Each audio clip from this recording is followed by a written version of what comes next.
This is my solution to the assignment posted in lesson number 94. It's just a binary counter for reset. All I did was I kind of jumped ahead a little bit here, and I solved the up down binary counter in a previous video I did.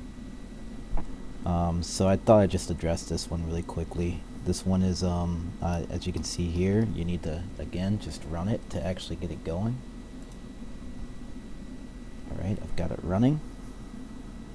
And here my binary counter, up counter works. And then the green button just simply resets it. That's it. On the code side, we have just a modified version of what I had done for my up-down counter, and that's basically just I'm using Y to basically be the value of my pins whenever, or my LEDs pins whenever I need those. The wrap target, just the start of my loop.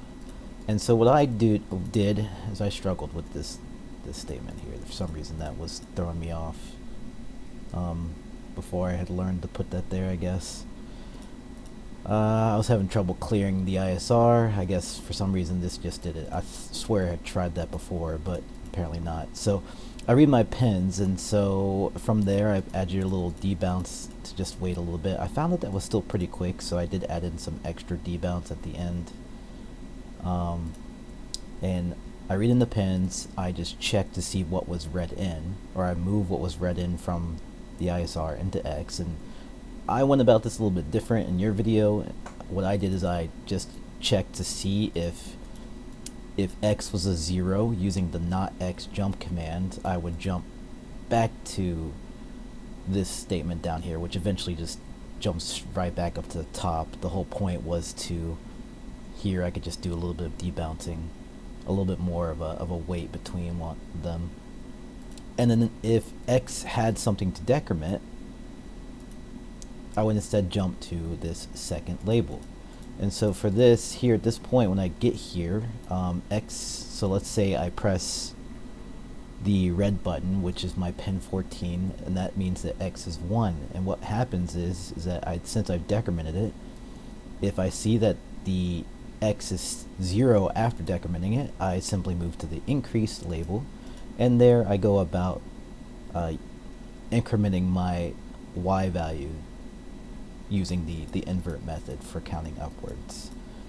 And so that's all this technique is here. So I invert it, I decrement it, then I decrement it using the jump decrement thing, and then I invert it again, and then move it in. I just add a little bit of weight there because this is all just moving so fast. And we jump back down to the end, and then we jump back up to the top. Now the other option is that if X was 2, what's going to happen, which is my pin 15, what's going to happen is it's going to decrease.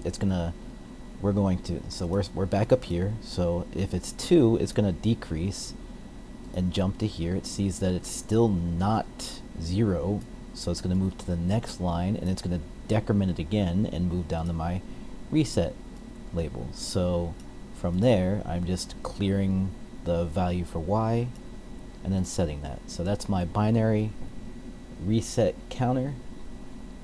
All I did down here, the only Python code I have running is just some stuff to see that my pins are actually being pressed properly.